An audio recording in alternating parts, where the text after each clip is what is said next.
안녕하세요. 사연에 빠지다의 DJ 민영입니다. 오늘도 두 가지 사연 준비되어 있는데요. 시작하기 전에 구독과 좋아요 버튼 꼭 눌러주시고요. 그럼 오늘의 사연도 함께 시작해 볼게요.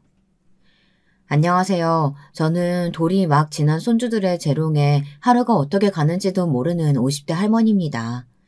할머니 소리 듣기에는 너무 이른 것 아니냐는 분들도 계실 텐데요. 제가 워낙 결혼을 어린 나이에 해서 그런지 엄마 소리도 할머니 소리도 또래보다는 일찍 듣게 되네요.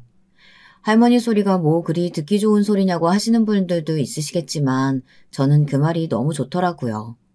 아직 제대로 발음도 못해서 할미라고 부르지만 말이에요.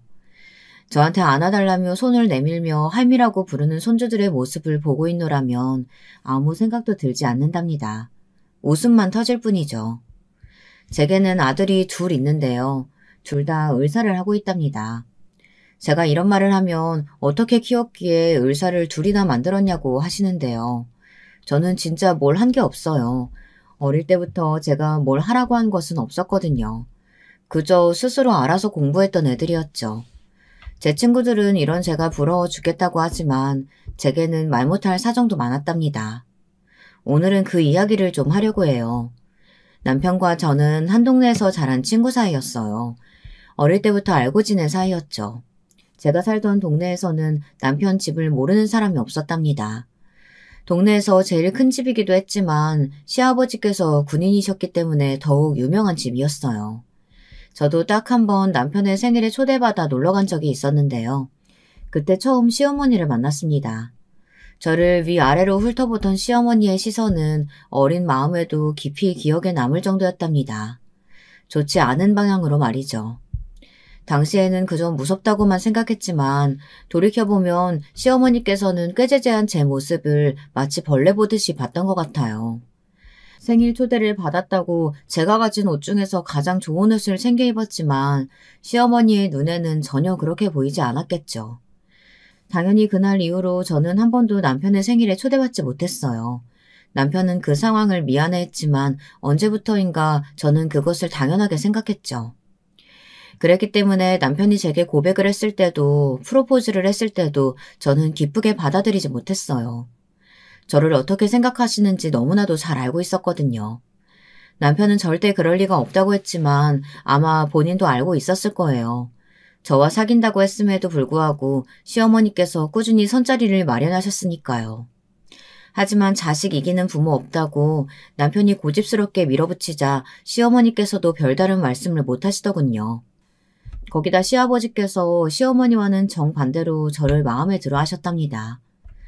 신혼 초기만 하더라도 시어머니께서는 남편이나 시아버지 앞에서 단 한 번도 저를 싫어하거나 불편해하는 내색을 하지 않으셨어요. 어릴 때도 생각했지만 시어머니께서는 우아하게 사람을 깎아내리는 기술이 있으셨거든요. 결혼을 하자마자 저는 매주 시어머니께 불려가야만 했어요. 이유는 하나였어요. 집안에 어울리는 사람으로 만들기 위함이라고 하셨죠. 타고난 천성이 바닥인 건 어쩔 수 없지만 기어코 우리 집에 발을 밀어넣었으면 적어도 이 집 사람이 되려는 노력은 해야 되지 않겠니? 그래봤자 본바탕이 어디 가는 건 아니지만 말이다. 가르쳐야 할 것들이 산더미구나. 하나라도 제대로 해야 될 텐데. 급이 맞는 집안의 아이였다면 이런 걱정은 할 필요도 없었을 텐데. 나이 먹고 이게 무슨 고생인지 모르겠구나. 너 때문에. 그렇지? 시어머니께서는 높지도 낮지도 않은 목소리로 담담하게 말씀하셨어요.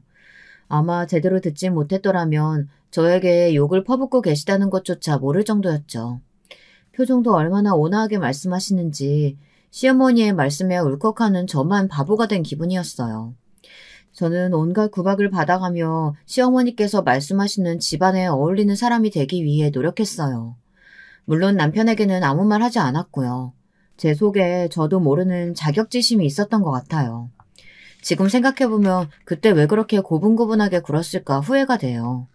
그저 시어머니께서 너는 부족하다, 너 같은 모자란 애는 처음이다, 이런 것도 제대로 못하면서 지금까지 숨은 왜 쉬고 있냐. 이런 말들을 들으면서 그 순간에는 울컥하다가도 이내 참고 묵묵히 시키는 대로 했었거든요. 참 바보 같죠? 이런 것이 가스라이팅이 아닐까 싶어요. 머리로는 반박하고 싶었지만 이상하게 시어머니의 담담한 태도를 보면 정말 제가 그런 것은 아닐까 생각이 들었거든요. 아마 듣고 계시는 분들이 가슴을 치시며 고구마 100개 먹은 것 같다고 하실 수도 있겠네요. 저도 제가 왜 이렇게 바보 같았는지 모르겠어요. 이런 저의 행동은 남편이 눈치채면서 그만두게 되었어요. 정말 우연이었죠. 다도를 배우러 간다는 제 말에 남편이 저를 데리러 왔거든요. 평일에는 군부대 안에 있는 어린이집에서 일을 하고 주말이면 시어머니와 외출하는 아내가 궁금했던 모양이었어요. 그리고 오랜만에 데이트를 하려는 계획도 있었다고 하더군요. 그날도 어김없이 다도를 가르치시는 시어머니께서는 온화하고 평온한 목소리로 말씀하셨어요. 너는 도대체 머리는 왜 달고 다니는 거니? 몇 번째 설명해줘도 손을 그렇게밖에 할 수 없어? 천박하게 어떻게 하면 그런 식으로 움직일 수가 있는 거니? 다시 할게요, 어머니. 다시 한다고 달라질까? 너같이 미련하고 머리 나쁜 애는 처음이구나. 지나가는 개를 잡아와서 가르쳐도 너보다는 낫겠다. 이래가지고 모임에 너를 데리고 나갈 수 있겠니? 다들 우리 집에 어떤 곳인지 다 알고 내 아들이 누군지 다 아는데 내 아들이 고작 너 같은 애 때문에 욕을 먹어야겠어? 저는 시어머니의 폭언에 속에서는 용암이 끓어오르는 기분이었지만 아무런 대꾸도 못하고 있었죠. 그때였어요. 갑자기 문이 열리면서 벌겋게 달아오른 얼굴을 하고 있는 남편이 이를 악물고 뭐하는 짓이냐고 하더군요. 시어머니께서는 많이 놀란 얼굴을 하시고는 어떻게 이 시간에 여길 왔느냐고 물어보셨어요. 남편은 그동안 저를 불러서 계속 이런 식으로 말씀하셨던 것이냐며 불같이 화를 냈죠. 처음에는 당황하시던 시어머니께서는 이내 평정을 되찾고는 무슨 소리를 하는지 모르겠다는 얼굴을 하셨어요. 남편은 그런 시어머니의 모습에 기가 찬지 헛웃음을 짓더군요. 저 역시 순식간에 달라지는 시어머니의 얼굴을 보며 정말 대단하다는 소리가 저절로 나왔고요. 남편은 대화를 다 들었다고 하면서 앞으로 저를 불러낼 생각은 꿈에도 하지 마시라고 엄포를 놓았죠. 시어머니가 며느리 가르치겠다는데 네가 왜 나서? 남자가 나설 자리 아니다. 남자고 여자고 며느리이기 전에 이 사람도 장인어른의 딸이에요. 남의 집 딸 데려다가 그렇게 함부로 말씀하실 자격은 없으시죠. 저는 어머니가 이렇게 하실 수 있는 분인 줄 몰랐어요. 네가 불렀니?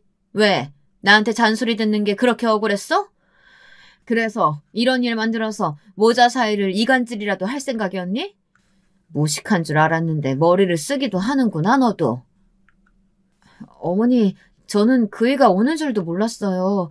오늘 어머니랑 다도 수업 다녀오겠다고 말하고 나온 건 맞지만 여기 올 줄은 정말 몰랐어요. 됐다. 네 목소리 더 듣고 있다가는 내 귀가 썩을 것 같으니까 이만 가보렴. 어머니, 진짜 마지막까지 그렇게 말씀하실 거예요? 시어머니께서는 남편의 외침에도 뒤 한번 돌아보지 않고 방을 나서셨어요.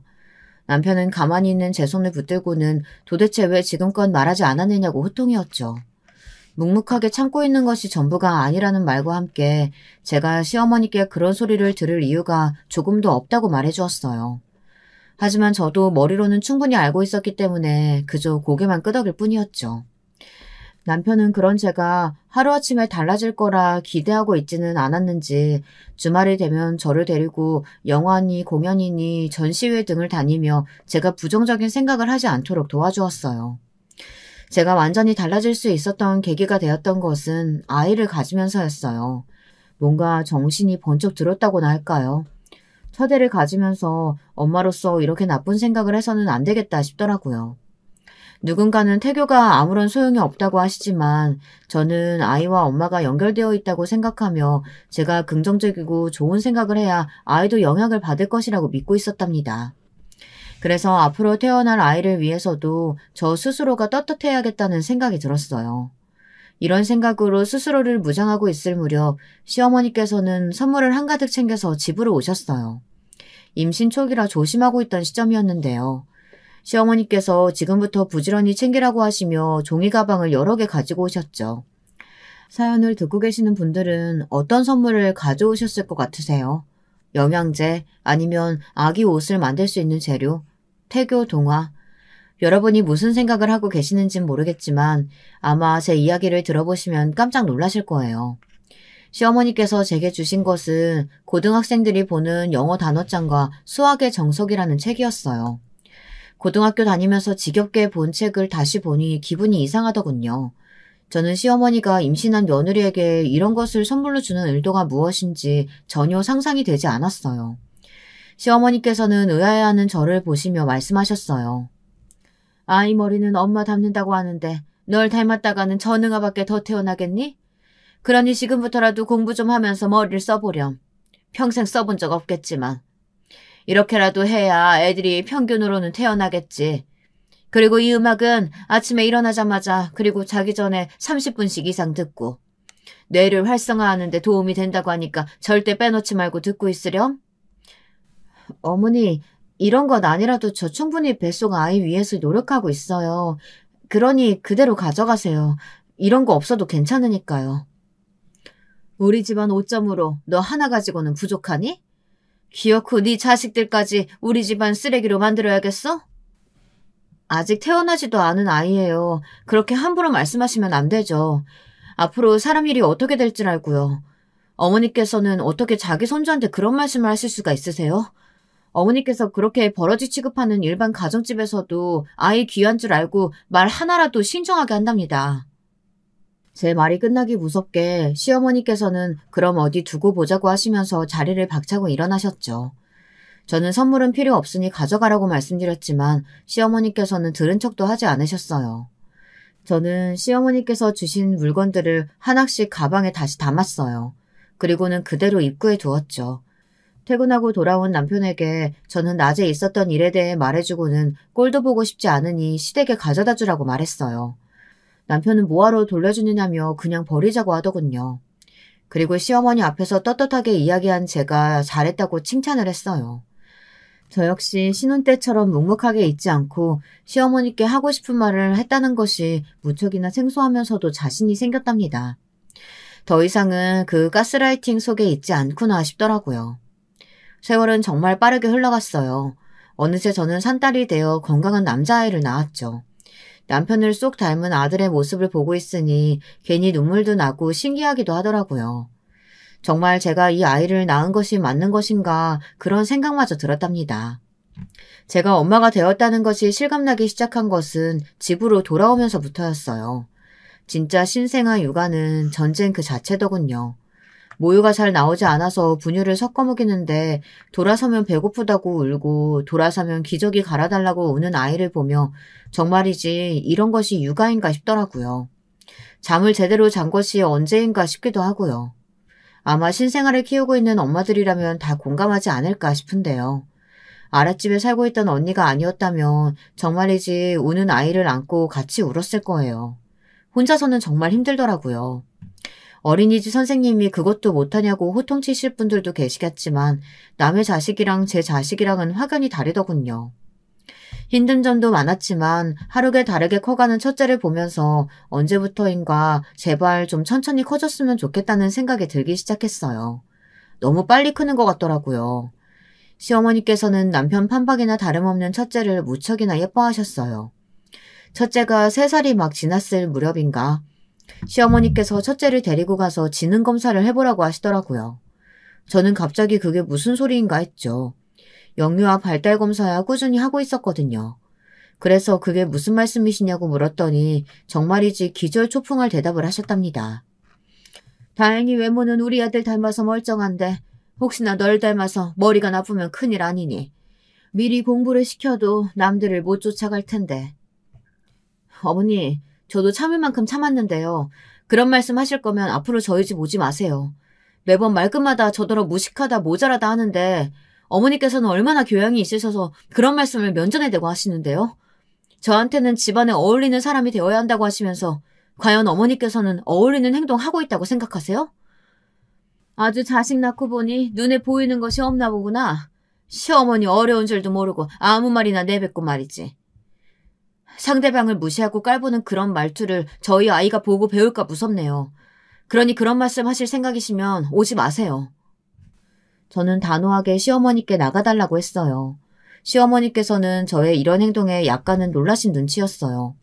매번 남편의 뒤에서만 있을 줄 아셨겠지만 저는 더 이상 예전의 제가 아니었죠. 그렇게 시어머니를 보내고 저는 그 뒤로도 시댁에 가지 않았어요. 둘째를 가졌기 때문이기도 하지만 첫째에게 이상한 생각을 주입시킬까 걱정이 되기도 했거든요. 둘째는 성격이 급한지 주스를 다 채우지 못하고 일찍 세상 밖으로 나왔어요. 덕분에 인큐베이터 안에서 생활을 해야 했죠. 혹시나 건강에 문제가 있는 것은 아닐까 걱정을 많이 했는데 다행히 그런 것은 없었고요. 너는 고작 애를 10달 품는 것도 못해서 이 사단을 만드니? 만약에 문제라도 생기면 어쩔 뻔했어. 평소 몸 관리를 어떻게 했기에 애가 일찍 나와? 그게 이 사람 문제는 아니죠. 갑자기 진통이 시작된 것뿐인데 왜 그런 것조차 이 사람 탓을 하세요? 그럼 누구 탓하란 말이야? 엄마라는 사람이 얼마나 조심성이 없으면 그런 일이 생겨? 자꾸만 제 탓이라고 하시는데 의사 선생님께 물어보세요, 어머니. 제가 잘못한 건지. 아무리 제가 손끝에 박힌 가시 같은 존재라고 해도 그렇게 몰아가시면 안 되죠. 적당히 좀 하세요. 어머니는 앞으로 여기 안 오시는 게 좋겠어요. 오셔서 자꾸 억지만 부리시고 제 앞에서도 그런 말씀하시는데 저 없는 곳에서는 얼마나 더 하셨을까 상상도 안 되네요. 이만 가세요, 어머니. 남편은 시어머니의 억지에 진절머리가 난다며 내쫓다시피 시어머니를 밖으로 모셨죠. 그 뒤로 몇 번은 더 시어머니께서 오고 싶어 하셨지만 저도 남편도 단호하게 거절했답니다. 이날 일이 기폭제가 된 것인지는 모르겠지만 남편은 그 뒤로 시댁에 저희 가족 전부가 가는 것을 못마땅해 했어요. 자꾸만 혼자 다녀오겠다고 했죠. 시댁에서는 아이들이 보고 싶다는 말씀을 많이 하셨는데 남편은 특별한 기념일이 아니고서야 절대로 시댁에 가지 말라고 당부를 하더라고요. 아이들이 커가면서 저는 아이들이 많은 것을 경험하고 많은 것을 생각할 수 있었으면 좋겠다 싶었어요. 특히 토요일마다 도서관에서 하루를 보냈는데요. 그 시간을 제일 좋아하더라고요. 다른 아이들은 장난감에 만화만 보고 있다는데 기특했죠. 하지만 이런 저의 교육 방법이 시어머니 눈에는 차지 않으셨죠. 그날은 시아버지의 생신이라 일식집에 모이기로 했어요. 저는 아이들과 외출할 때 보고 싶은 책을 한두 권씩 챙겨나가는 편인데요. 그날은 첫째가 도서관에서 빌린 책을 챙기더라고요. 저는 책을 깨끗하게 잘 챙겨야 한다고 하고는 늘 들고 다니는 가방에 넣어주었죠. 둘째는 그림만 보는 수준이었지만 그래도 형이 보면 옆에서 자기도 책을 보겠다고 떼를 쓰는 아이라 그림책도 챙겼고요. 시아버지께서는 어떻게 볼 때마다 이렇게 무럭무럭 자라는지 모르겠다고 감탄을 하셨어요. 시어머니께서는 이런 중요한 자리에 옷도 제대로 고를 줄 모르냐며 타박하셨지만 저는 그냥 흘려넘겼습니다. 식사가 시작되고 아이들은 금방 배가 부른지 책을 꺼내서는 둘이서 소곤거리며 보기 시작했어요. 중간중간 제게 물어보기도 했지만 자기들끼리 너무 얌전하게 잘 앉아 있었죠. 형님은 어떻게 저렇게 얌전하게 있을 수 있냐며 자신의 아이들이랑 비교된다고 부러워하셨지만 저는 오히려 너무 앉아만 있으려고 해서 고민이라고 말하며 나름 화기애애한 시간을 보내고 있었답니다. 그때였어요. 너희 집 그렇게 궁핍하니? 둘이 벌면서 도대체 돈은 어디다 쓰는 거야? 혹시 너 우리 아들 몰래 친정에 돈 가져다 주고 그러니? 어머니 무슨 말씀을 하시려고 그러세요. 저희 충분히 잘 지내고 있고 설사 저희가 장인어른께 용돈 챙겨드린다고 해서 문제되는 것도 아니잖아요. 남편의 말에 시어머니께서는 정말 친정에 돈을 보내주느냐며 놀란 목소리로 말씀하셨어요. 당시 아버지께서 일을 하시다 손을 좀 다치시는 바람에 집에서 쉬고 계셨거든요. 그래서 생활비를 조금 챙겨드리기는 했었는데 그것이 무슨 문제가 된다고는 전혀 생각해보지 않았던 저는 시어머니의 그런 반응이 달갑지 않았어요. 저는 무슨 말씀을 하고 싶으셔서 그런 것을 물어보시냐고 말했죠. 저도 모르게 날선 반응을 보여 민망하긴 했지만 그래도 내색하지 않으려고 애썼답니다. 시어머니께서는 그 문제는 나중에 이야기하자고 하시더니 첫째가 보고 있는 책이 뭐냐고 물어보셨어요. 오늘 낮에 도서관에서 읽어보니 너무 재밌다고 하기에 빌렸는데요. 무슨 문제라도 있으세요? 책 그거 얼마나 한다고 더럽게 다른 사람들 손때 묻은 책을 보게 만들어? 서점 갈 돈도 없니? 서점 갈 돈이 없는 것이 아니라 저는 아이들이 도서관에서 배울 것들이 많다고 생각하기 때문에 아이들과 함께 갔고 아이가 원해서 책을 빌렸을 뿐이에요. 그게 비난받을 일은 아닌 것 같은데요. 그래, 말 잘했다. 도서관 좋지. 그런데 너는 애들이 이렇게 클 동안 고작 도서관 데리고 다닌 게 다냐? 이만한 나이면 외국어도 시작하고 기본적으로 음악, 미술, 체육 하나씩 골고루 배워야지. 6살이나 된 애가 아직도 구구단도 못한다는 게 말이 돼? 어린이집 교사라는 애가 어떻게 자기 자식한테는 관심이 없어? 어머니 말씀처럼 제가 어린이집 교사거든요. 구구단 빨리 배우고 영어 일찍 시작하는 것이 전부는 아니더라고요. 어머니 말씀도 일리가 있지만 저는 그렇게 키우고 싶지는 않아서요. 제 대답에 식사 자리 분위기는 180도로 변해버렸어요. 방금까지 웃으며 이야기 나누던 다른 가족들의 시선이 집중되는 것이 느껴졌어요. 아이들 교육을 두고 시어머니와 저의 썰전은 계속되었죠. 결국 화를 참지 못한 시어머니께서는 앞으로 아이들 교육은 자신이 맡아서 챙길 테니 당장 내일부터 아이들을 본가로 보내라고 말씀하셨어요. 당연히 저는 못한다고 대답했죠. 당신이 나설 자리가 아니야. 애들 엄마가 어련히 잘 키울까? 당신은 가만히 있어요. 여보, 속 편한 소리만 하고 계실 상황 아니에요. 제가 뭐라고 그랬어요? 이 집안에 어울리는 아이가 아니라고 했죠? 지금 보세요. 애들 미래에는 조금도 관심 없는 저 모습 좀 보시라고요. 시어머니께서는 무조건 손자들을 자신이 키워야 한다고 우기셨지만 시아버지께서는 좋은 날 얼굴 붉히는 일은 그만 좀 만들자고 하시며 선을 그어버리셨죠. 제가 말리지 않았더라면 남편이 나서도 12번은 더 나서서 시어머니께 따지고 들었을 거예요. 그렇게 가족 식사 자리는 마지막에 냉랭한 분위기로 마무리되었답니다. 하지만 결정적으로 저희 집이 시댁 식구들과 인연을 끊은 것은 다른 사건 때문이었어요. 해가 몇 번은 더 바뀌고 큰애도 초등학생이 되었죠. 그날은 명절에 차례를 지내려고 친척들이 다 모인 자리였어요. 어른들 앞에서 한껏 의젓한 척하고 있던 첫째에게 어른들이 커서 뭐가 되고 싶으냐고 물어보셨죠. 첫째는 크고 또랑또랑한 목소리로 의사가 되고 싶다고 대답했어요. 그 나이대야 아이들이 그렇듯 첫째도 매일 꿈이 바뀌고 있었는데요. 당시 제가 열이 높아서 병원에 일주일 정도 입원을 했었는데 그때의 기억이 강렬했던 것인지 의사가 되고 싶다고 말하더군요. 어른들은 웃으시며 훌륭한 의사가 될 것이라고 덕담을 해주신 가운데 시어머니께서 한마디 하시더군요. 제 마음에 불을 지른 한마디였죠. 의사는 무슨, 엄마 머리 담았으면 절대 못하죠. 제가 가르쳐봐서 아는데 진짜 얼마나 머리가 나쁜지 그런 앤 처음 본다니까요. 엄마 그만 좀 해. 아니 친척 어른들 다 계신 자리에서 뭐하는 짓이야. 애도 듣는데. 내가 뭐 틀린 말 하고 있는 것도 아닌데 너희 엄마가 워낙 등신이라 너는 너희 엄마 머리 닮아서 그런 일을 못할 거야. 나중에 좌절하지 말고 애당초 다른 꿈 생각해보렴. 알겠니? 방금까지 웃고 떠들던 친척들이 다들 입을 떡 벌리고 시어머니를 바라보셨어요. 시어머니께서는 첫째의 머리를 쓰다듬어 주시면서 다 머리 나쁜 엄마 탓을 하라고 하더군요. 순간 눈이 돌아버린 저는 그런 시어머니 손을 소리나게 쳐냈어요. 시어머니께서는 깜짝 놀라시며 지금 뭐하는 짓이냐고 하시더군요. 제가 하고 싶은 말이네요. 지금 아이한테 뭐라고 하셨어요? 그게 지금 해도 되는 말이라고 생각하세요? 내가 틀린 말이라도 했니? 이루어질 수 없는 희망 심어주느니 진실을 알려주는 게 맞지. 진실이요? 뭐가 진실이에요? 정말 어머니 징글징글하네요.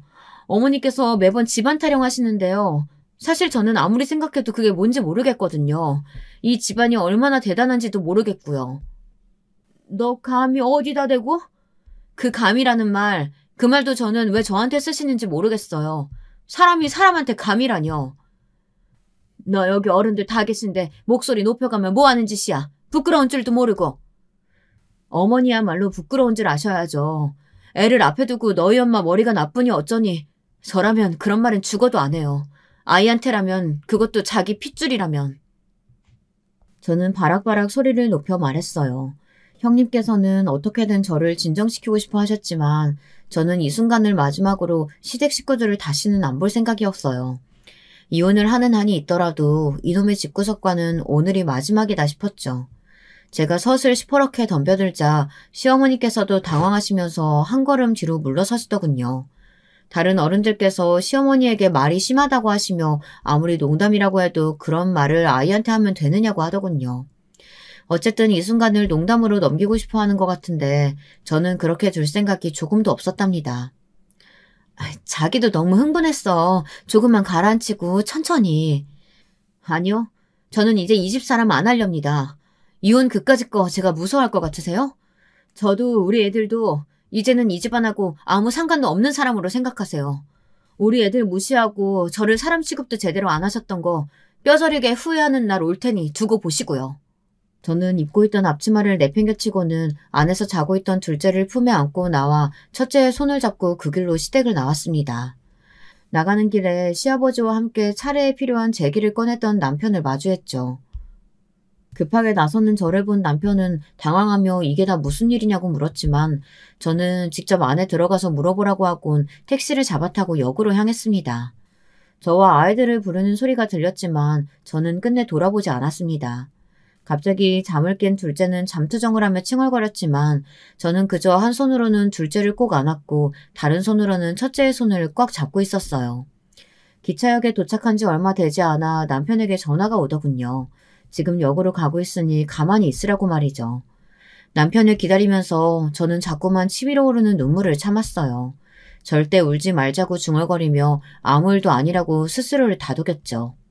그때였어요. 가만히 제 옆에 앉아있던 첫째가 벌떡 자리에서 일어나더니 제 눈가를 꾹꾹 누르더군요. 나는 엄마 닮았기 때문에 꼭 의사가 될 거야. 그래서 엄마 아픈 곳 있으면 다 고쳐줄게. 훌륭한 의사가 될 수 있어. 엄마 아들이니까. 저는 첫째의 약속에 결국 참았던 눈물을 터뜨리고 말았습니다. 지나가던 사람들이 보기에는 무슨 사연이라도 있는 것처럼 보일 수 있다는 것을 알고는 있었지만 눈물이 멈추질 않더라고요. 첫째는 그 작은 손으로 제 눈물을 닦아주면서 다른 손으로는 제 어깨를 토닥이고 있었어요. 얼마나 울었는지 모르겠어요. 그저 첫째의 다짐이 너무 미안하고 슬퍼서 눈물이 그치지 않더라고요. 그렇게 한참을 울고 있는데 남편이 제 앞에 와서 섰어요. 울고 있는 저와 그런 저를 달래주는 첫째를 바라본 남편은 잔뜩 굳은 얼굴로 제 손을 잡아 일으키더군요. 그리고는 한 손으로는 저를 안아주고 다른 손으로는 첫째를 들어올렸어요. 이제 나한테 가족은 여기 이 자리에 있는 당신이랑 두 아들이 전부야. 무슨 일 있었는지 다 들었어. 미안해 여보. 당신이 그런 말 들을 이유가 조금도 없었는데 진짜 미안해. 저는 남편의 사과에 그저 고개만 끄덕이고는 그대로 서서 한참을 울었습니다. 둘째는 영문도 모르고 엄마 아빠가 우니까 따라 울기 시작했고 첫째는 그 작은 주먹에 힘을 꼭 주고는 끝까지 눈물을 참았답니다. 그날 이후 저희는 시댁과는 완벽하게 인연을 끊었습니다. 그나마 마음을 터놓고 지냈던 형님과도 아예 연락을 정리했죠. 형님께서는 서운해하시면서도 저를 이해해 주셨어요. 자기 어머니지만 진짜 말도 안 되는 사람이라고 하시며 저더러 그래도 가끔 문자는 주고받자고 하셨죠. 하지만 남편은 조금의 여지도 남기지 않겠다고 하며 그렇게 좋아하는 누나마저도 단호하게 밀어내더군요. 그 일이 바로 지금으로부터 20년 전의 일이랍니다. 우리 아들들이 의사가 된 것은 아마도 그날 때문이 아니었을까 싶어요. 정말 그렇게 공부에 열을 올릴 것이라고는 상상도 못했거든요. 지금 첫째는 간담체외과를, 둘째는 심장외과를 전공해 대학병원에서 근무하고 있답니다. 둘째는 형이 그렇게 쫓아다니더니만 결국은 의대도 따라가더군요. 첫째는 동기와 결혼까지 했고요. 그러던 어느 날이었어요. 남편 몰래 문자만 주고받던 형님께서 만나서 이야기를 좀 하고 싶다고 하시더군요. 20년 동안 한 번도 없었던 일에 저는 망설이지도 않고 형님께서 부르시는 곳으로 나갔죠. 강산이 2번이나 바뀔 시간이었는데 형님은 하나도 변한 것이 없더군요.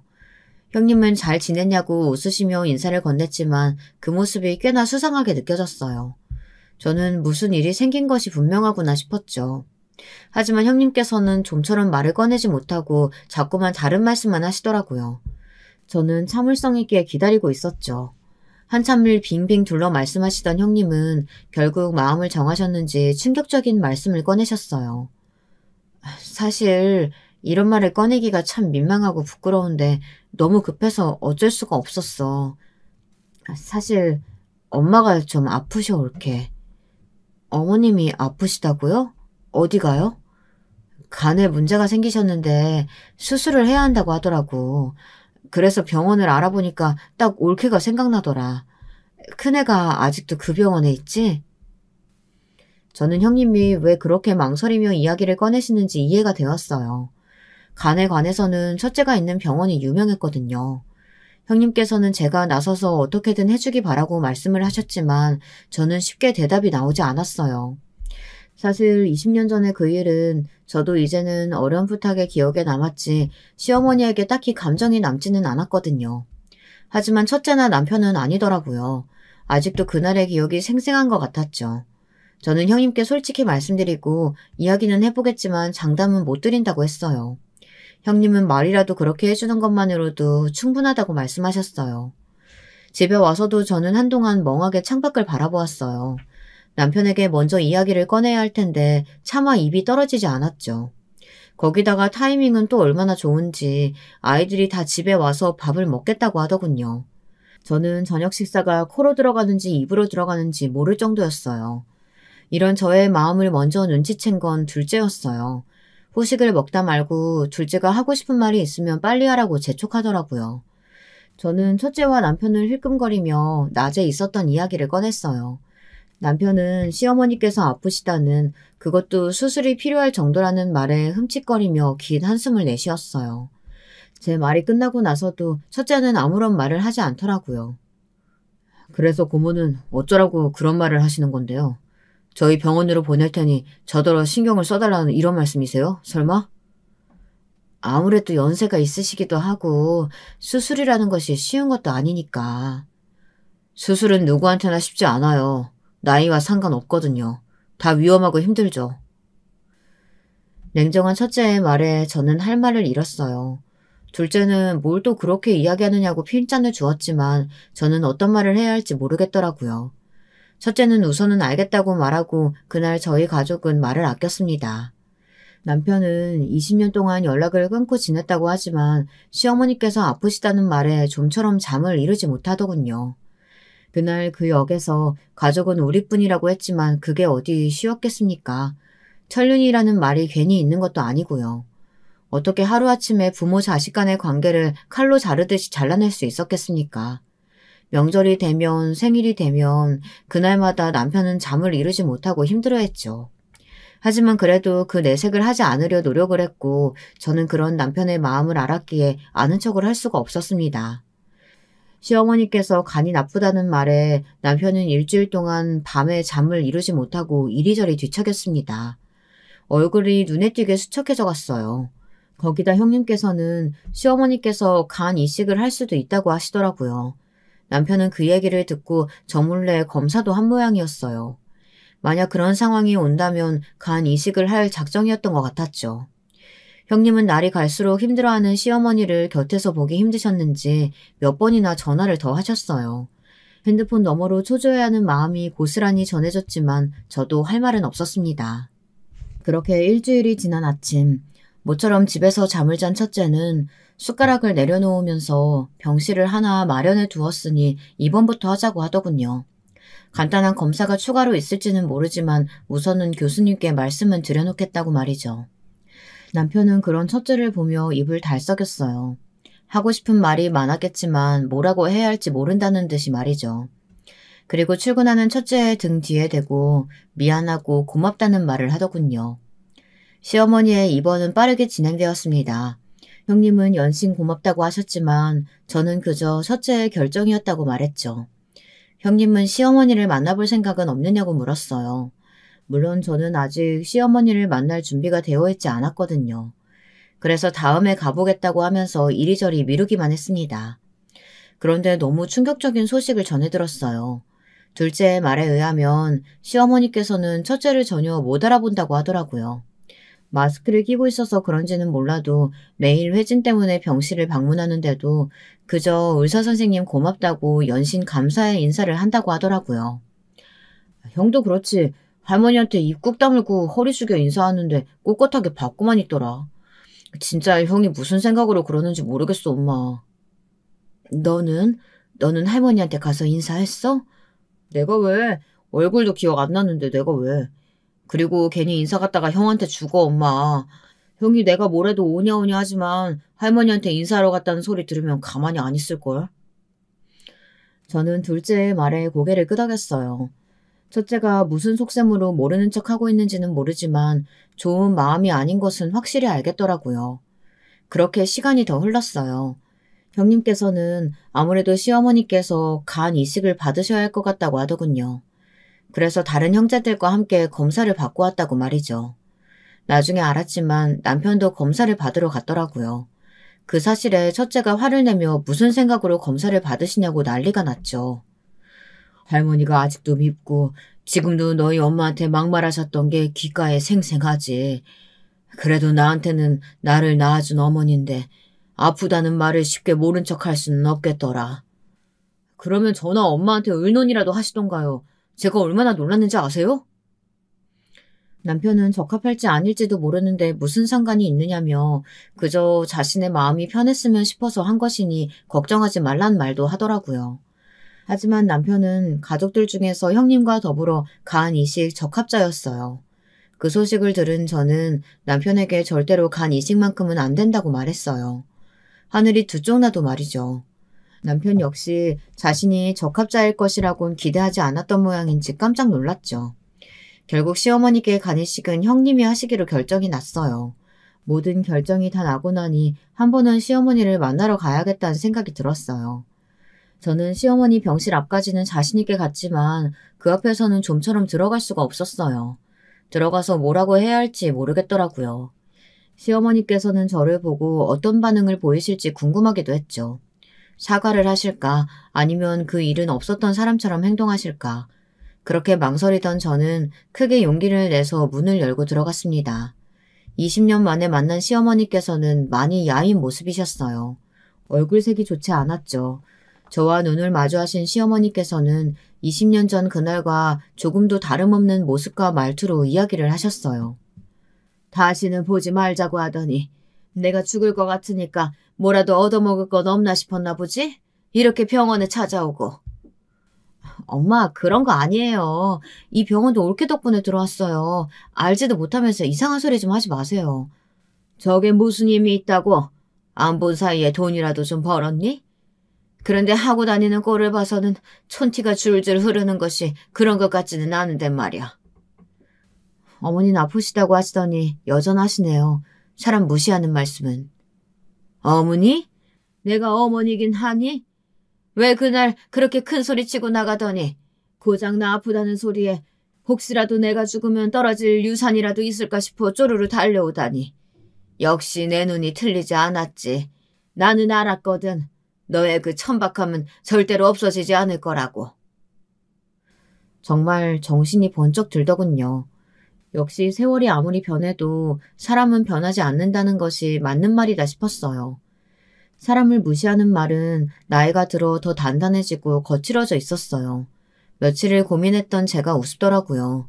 이런 사람을 걱정하고 마음을 썼다니. 일주일 동안 잠을 이루지 못한 남편도 불쌍했고요.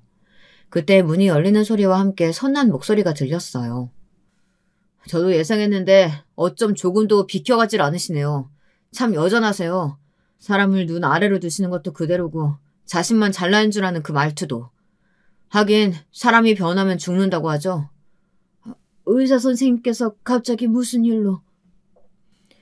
시어머니께서는 들어서는 첫째를 보며 눈을 크게 뜨곤 말을 잇지 못하셨어요. 일주일 동안 하루도 빠짐없이 보던 의사가 마스크를 벗자 당황하시며 찬찬히 얼굴을 뜯어보셨죠. 그리고는 첫째의 얼굴에서 어린 시절의 모습은 물론 남편의 모습을 알아보신 것인지 미간에 주름을 잡으시며 저를 바라보셨어요. 심지어 하얀 가운에 달린 명찰을 확인하고는 금방이라도 눈이 튀어나올 것 같이 놀란 얼굴을 하시더라고요. 첫째는 그런 시어머니에게는 시선조차 주지 않고는 제 곁에 서서 제 어깨에 팔을 둘렀어요. 형님께는 가볍게 목례를 하고 말이죠. 형님은 밖에서 보면 못 알아볼 정도라고 하면서 깜짝 놀라셨어요. 얼마 뒤 또다시 문이 열리면서 둘째와 며느리가 연달아 들어왔답니다. 다들 가운을 걸친 상태이다 보니 시어머니께서는 할 말을 잃은 듯이 입술을 깨물고 계셨죠. 그 모습을 보는데 괜히 기분이 좋았습니다. 특히 일그러진 시어머니의 얼굴이 너무 좋더라고요. 워낙 오랜만에 만나서 그런지 첫째를 못 알아보셨다죠. 매일같이 병실 왔다고 하던데. 그때마다 어머니께서 첫째 붙들고 감사하다는 말을 몇 번이나 하셨다고요. 그렇게까지 하셨으면서 어떻게 못 알아보셨는지 모르겠네요. 첫째를 못 알아보셨으면 당연히 둘째도 잊으셨겠죠. 여기 심장외과에서 일하고 있고요. 여기는 작년에 첫째랑 결혼한 이병헌 산부인과 의사고요. 다음 달에 둘째도 결혼하는데 병원 안 약국에서 일하고 있어가지고 오지를 못했네요. 손주 며느리는 처음 보시죠? 의사라고? 얘들이 의사가 됐다고? 그 애들이 어떻게 다 의사가? 제 속에 시어머니는 말문이 막히셨는지 정말 의사가 된 것이냐고 형님을 돌아보며 물어보셨어요. 둘째는 의사 가운을 펄럭이며 그럼 어디서 빌려왔겠냐고 말하며 눈으로 보면서도 왜 못 믿으시냐고 하더군요. 그러면서 혹시 눈이 안 좋으시면 안과에 이야기를 해주겠다는 말을 하는데 제 아들이긴 하지만 정말 얄밉더라고요. 시어머니께서는 둘째를 향해 눈을 부라리며 다시금 아이들을 하나씩 바라보셨어요. 다 엄마를 닮은 덕분 아니겠어요? 할머니께서는 제가 엄마 때문에 의사가 될 수 없다고 아주 확신을 가지고 말씀하셨는데 아쉬우시겠어요? 그때가 언젠데 아직도 기억하고 있어. 너도 참 한참은 어릴 때였는데 말이야. 한참 어린 것은 아니죠. 그때 제가 초등학생이었는데요. 한 20년 정도 되었죠. 그 많은 친척들 앞에서 할머니께서 제 머리 쓰다듬어 주시면서 엄마 닮아 의사는 못 될 테니 포기하라고 말씀해 주셨던 거요. 제가 그 말을 어떻게 했겠습니까? 그날 역에서 엄마 우시는 모습마저도 어제 일처럼 아주 생생하게 기억하는데요. 그리고 제가 그 말을 잊으면 할머니께서 얼마나 섭섭해 하시겠어요. 명절에 덕담이라고 해주신 말씀인데. 첫째의 말에 싸한 분위기가 감돌았어요. 시어머니께서는 민망한 듯 헛기침을 하시더군요. 하지만 그것도 잠시 곧 허리를 꼿꼿하게 세우시고는 첫째를 바라보며 말씀하시는데 정말이지 기가 차더군요. 그래서 내 덕분에 의사 됐으니 고맙다고 인사라도 할 작정이냐? 아니면 나더러 말이 심했으니 사과라도 하라는 말이냐? 엄마 진짜 왜 이래요? 엄마가 잘못한 일이잖아요. 그냥 미안하다고 하면 넘어갈 일을 가지고. 내가 왜? 없는 말 한 것도 아닌데. 듣기 싫은 소리였을진 몰라도 나는 거짓말은 안 했다. 그래도 얼마나 피나는 노력을 했는지는 알겠구나. 머리가 안 되니 손발이 꽤나 고생했겠어. 저는 시어머니의 말에 정신이 아득해지는 것 같았어요. 오랜만에 시어머니의 말 같지 않은 소리를 직접 들어보니 여전히 어이가 없더라고요. 거기다 어떻게 얼굴색 하나 바뀌지 않고 그런 말을 하는지 정말이지 이제는 놀랍기만 했어요. 다만 며느리 보는 앞이다 보니 얼굴이 화끈거리기는 했죠. 하지만 시어머니의 막말에도 첫째는 어깨를 으쓱하더니 별 반응을 보이지 않았어요. 시어머니께 그런 마음대로 해보시라고 하곤 병실을 나가버렸죠. 형님은 사색이 되어 첫째를 불렀지만 소용이 없었습니다. 며느리는 이미 첫째에게 다 이야기를 들었는지 방긋 웃으며 시어머니께 부디 이 순간을 후회하셨으면 좋겠다고 하곤 나가버렸고요. 둘째는 휘파람을 불면서 기억에는 없지만 왜 형이 그렇게 할머니를 싫어하는지 알겠다고 했죠. 시어머니께서 한마디 하려고 하자 둘째는 재빠르게 저나 아버지 아니었으면 인사할 생각도 없었다고 말하며 제 팔을 잡아 끌고는 나가자고 하더군요. 저는 둘째를 다독여 내보내고 시어머니를 바라보았어요. 검게 변한 얼굴에 파리한 안색으로 저를 노려보고 계셨죠. 아주 잘 키웠구나. 어른한테 저 따위로 말하고. 의사는 겨우 어떻게 만든 것 같은데 저런 것들이 무슨 의사라고. 제 아들인 줄 모를 때는 그렇게 고맙다고 감사하다고 하시더니 제 아들이라는 걸 알고 나니 그 말도 쏙 들어가시나 봐요. 어머니, 저는 첫째에게 무슨 일이 있어도 어머니 꼭 살려달라고 말할 겁니다. 그래서 평생 치욕스럽게 살도록 만들 거예요. 그렇게 무시하던 제 아들 덕분에 목숨 연장할 수 있었다는 걸 매 순간 곱씹어보면서 사시도록 할 겁니다. 아마 어머니께는 그게 가장 큰 벌이 되겠죠. 이 큰 병원에 그놈 아니면 의사가 없을까? 꿈 깨라. 그런 일은 절대로 없을 게다. 저는 두고 보자는 말과 함께 병실을 나왔죠. 남편에게서 전화가 오더군요. 첫째가 이미 다 이야기했는지 남편은 시작부터 미안하다고 하더라고요. 세월이 그만큼 흘렀으면 달라질 줄 알았다고 하며 말이죠. 시어머니께서는 자신이 첫째의 치료를 거부하면 저나 다른 사람이 달래줄 것이라고 생각하셨던 것 같아요. 당연히 자신이 이야기를 하면 첫째가 빠질 것이라고 확신하신 모양이지만 소용이 없었죠. 병원에 그 수술에 들어갈 수 있는 의사들이 많은 것도 아니었고요. 시어머니께서는 자신의 계획과는 다르게 흘러가는 상황에 꽤나 많이 당황하셨어요. 처음에는 상황을 설명하던 담당 의사도 첫째에게 모든 것을 맡긴 것 같았습니다. 그 상황에서 첫째는 자꾸 치료를 거부할 생각이면 다른 환자를 위해 병실을 비워달라는 말까지 했다고 하더라고요. 시어머니께서는 또 그 말이 발작 버튼이 되어서는 아주 병실이 떠나가라 소리를 지르시다가 곁에 있던 다른 환자분들의 핀잔에 바로 입을 닫아야 했던 일도 있었답니다. 병원에서는 우리 가족의 스토리가 언제 소문이 났는지 외국 사람들은 물론 몇몇의 환자들마저 알게 되었죠. 시어머니를 앞에 두고 흉을 보는 사람들도 많아지자 시어머니의 스트레스는 극에 달하기 시작했어요. 당연히 시간이 지날수록 시어머니의 경과는 점점 나빠지기 시작했고 그 고통이 더 심해졌죠. 결국 시어머니께서는 첫째를 붙들고 말하셨어요. 내가 잘못했다. 살려다오, 살려줘. 제발 아픈 것만 좀 끝내줘. 저한테서는 죽어도 치료 안 받는다고 하셨으면서 갑자기 왜 그런 말씀을 하세요?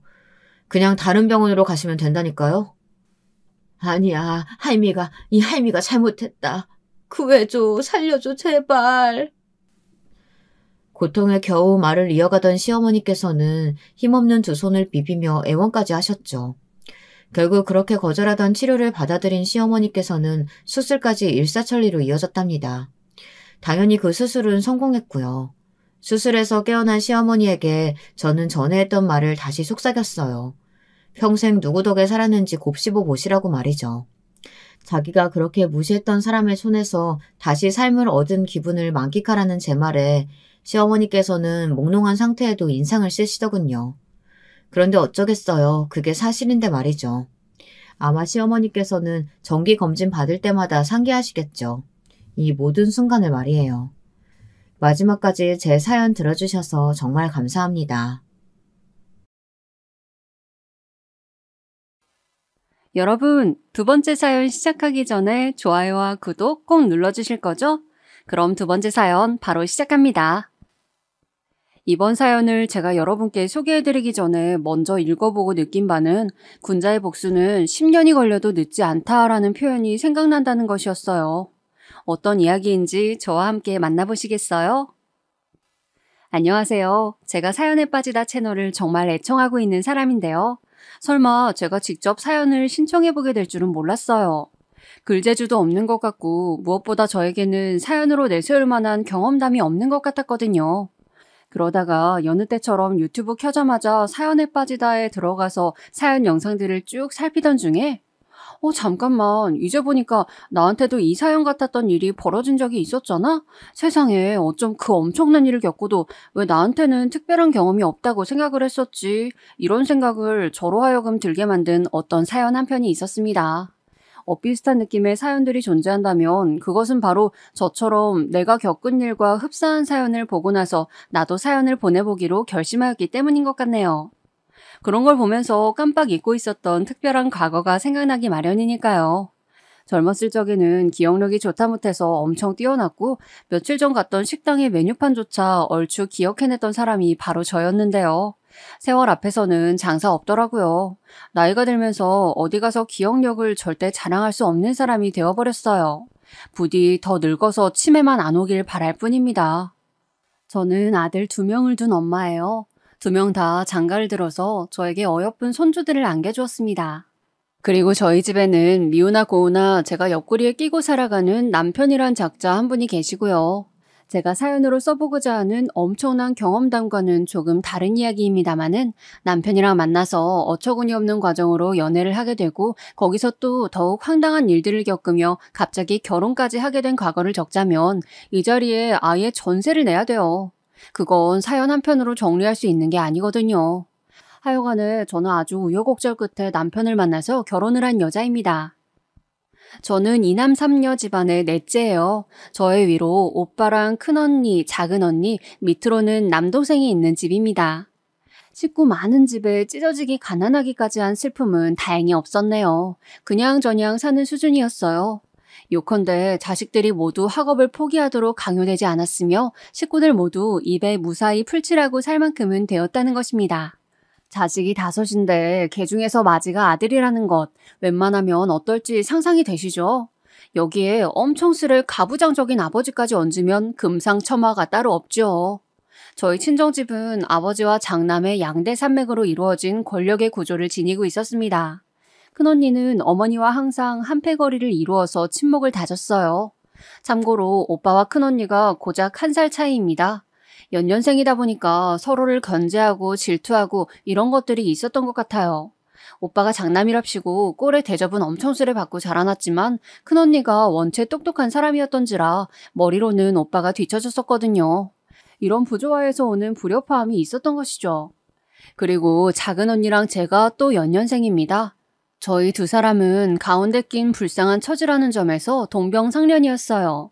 위로는 자기가 이 집안의 실세라며 의수되는 오빠와 어머니의 오른팔이자 똑똑하고 성깔 더러운 큰언니와 아래로는 부모님으로부터 귀여운 막둥이 왕자님으로 여겨지는 남동생을 두고 있었으니 작은 언니랑 제가 똘똘 뭉쳐서 잘 지냈다면 서로에게 이득이지 않았을까 이런 생각을 한 적이 몇 번 되네요.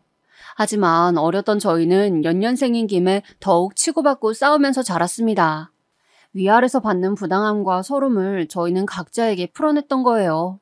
서로 하도 으르렁거리면서 싸우면서 자랐던지라 고등학교를 다닐 때까지는 맨날 눈을 째려댔습니다.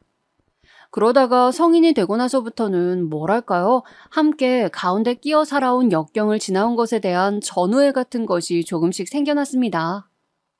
네 마음은 세상에서 내가 제일 잘 알고 내 마음은 네가 세상에서 제일 잘한다는 생각이었어요. 저희가 옛날 사람이라 그런지 요즘 젊은이들보다 사고방식이 단순하고도 순수하였죠. 성인이 되고 나니까 어떤 여자랑 결혼을 한 해 만에 떠들어대는 오빠의 모습이 눈에 들어왔고 남자친구와 성숙한 연애를 하는 언니의 모습도 눈에 띄었습니다. 이런 저의 가슴이 울렁거린다는 사실을 가장 잘 알고 있었던 사람이 바로 저의 작은 언니였죠. 어느 날 제가 작은 언니의 아는 사람을 통해서 남자를 소개받게 되었어요. 그 전까지는 자연스럽게 알게 된 사람하고만 사귀어 봤었는데 누군가가 작정하고 소개를 시켜줘서 상대를 만나는 자리는 처음이었습니다. 저는 작은 언니의 조언에 따라서 약속 시간보다 너무 일찍 가지도 않았고 3분 늦게 자리로 갔어요.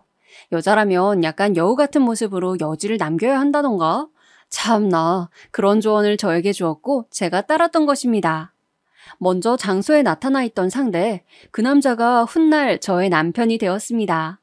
남편이란 작자가 의수될까봐 제가 구태여 이 사실을 짚지 않고 살아왔는데 여기 지금 사연에서 이실직고를 해보자면 저는 그 자리에서 남편을 본 순간 한눈에 반해버렸습니다. 모르겠어요. 그냥 제가 맞은편 자리에 앉을 때부터 저를 빤히 쳐다보던 그 시선을 발견하자마자 마음에 빨려 들어가던데요. 심장이 콩닥콩닥거리다 못해서 입 밖으로 확 튀어나와 버릴까봐 걱정한 것은 살면서 그날이 처음이었습니다. 꼭 새님처럼 생겨서는 저를 웃겨주기 위해서 이런저런 말을 떠드는 모습도 참 좋아 보였어요.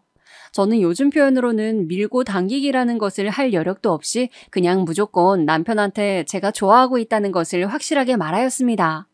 그래서 저희는 금방 사귀게 되었죠.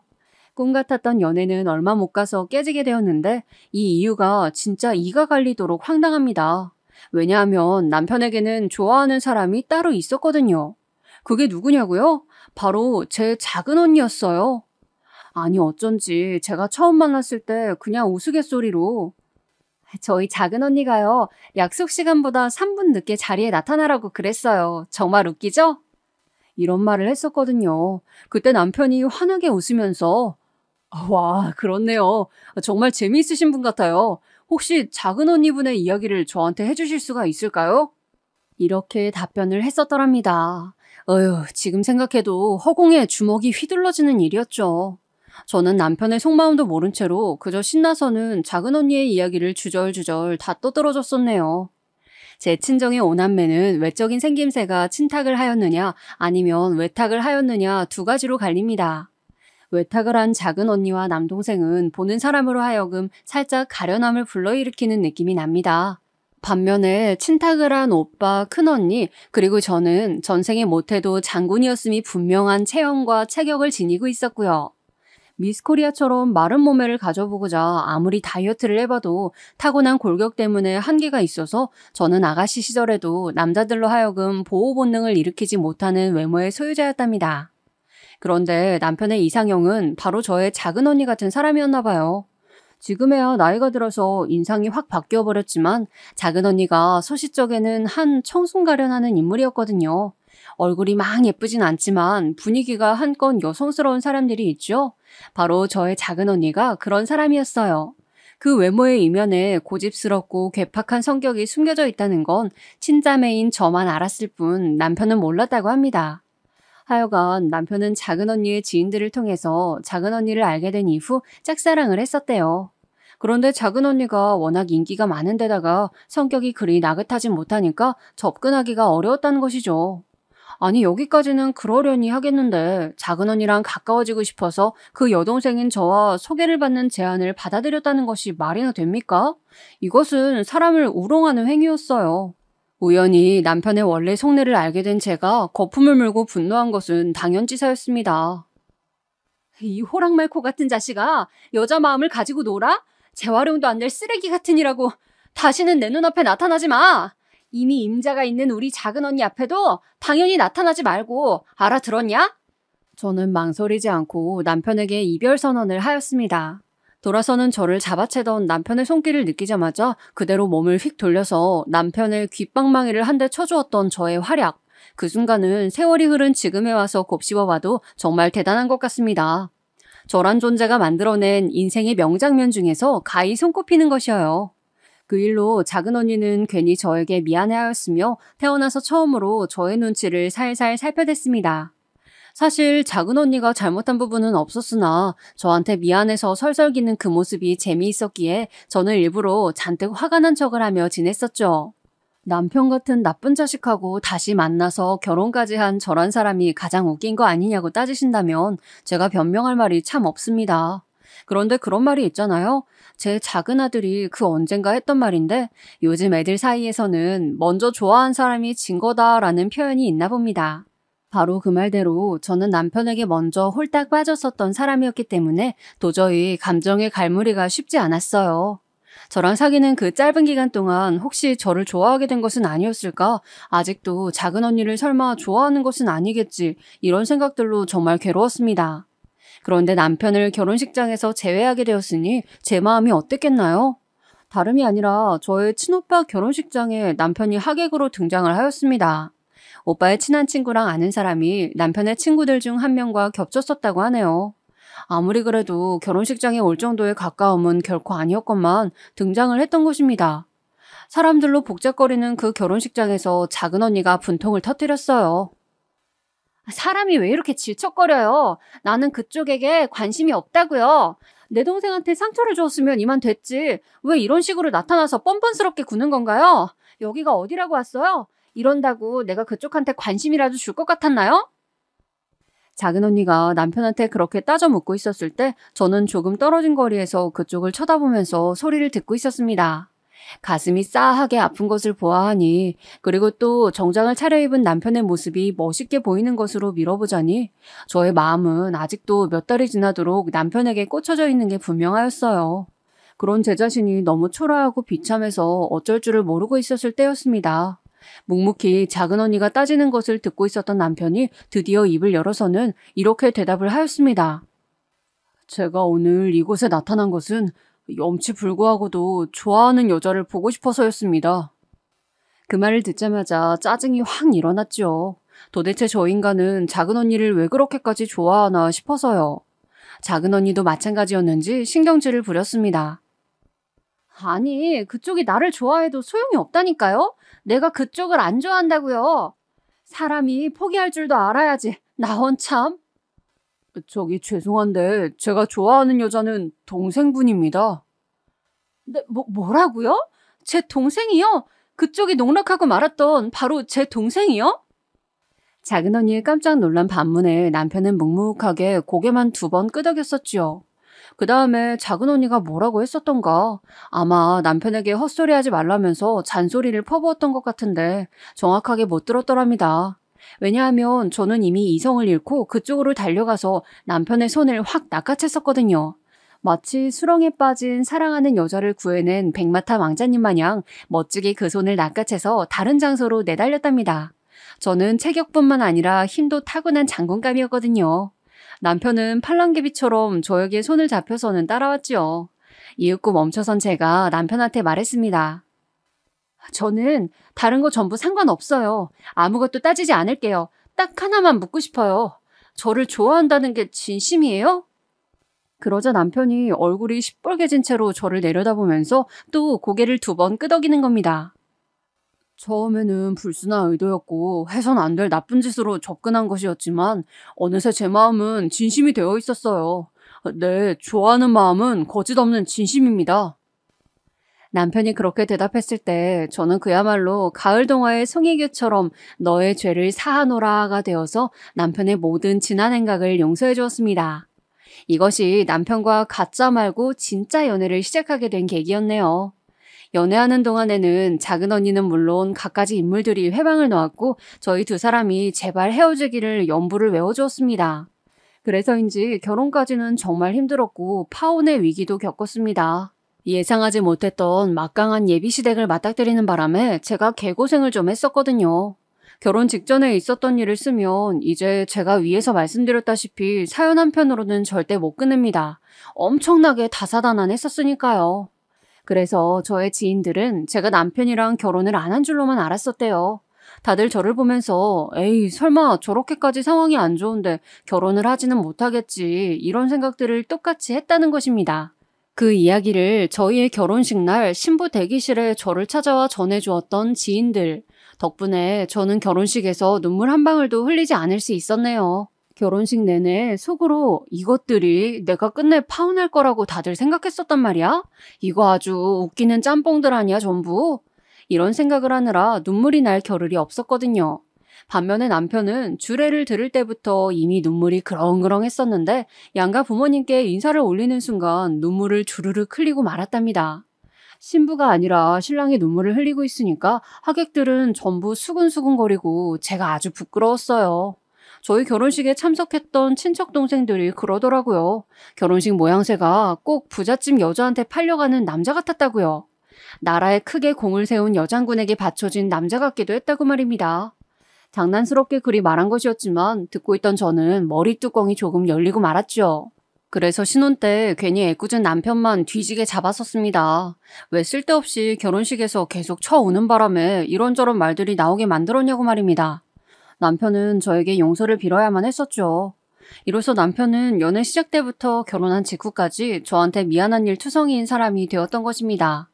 결혼 전에도 시댁 식구들 때문에 좀 여차저차한 일들이 있었고 이것 때문에 남편이 저한테 엄청 사과했었거든요.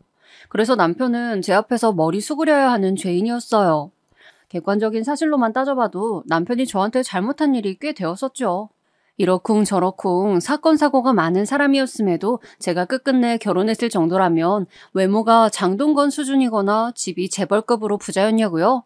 그렇게 추론하신 분들이 계시다면 제가 조금 실망을 시켜드려야 할 것 같네요. 키는 큰 편이었지만 남편의 외모가 뛰어나진 않았어요. 대신에 웃을 때의 인상이라든가 사람에게서 풍기는 느낌이 굉장히 좋은 사람이었죠.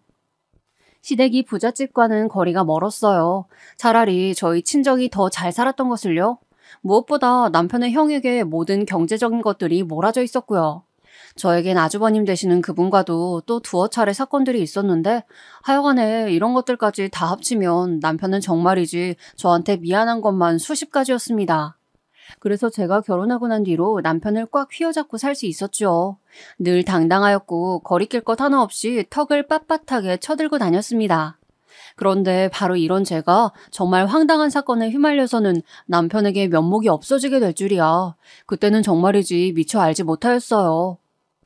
집안의 경제권을 제가 쥐고 있었거든요. 그래서 저는 이 돈을 잘 굴리고자 하였습니다.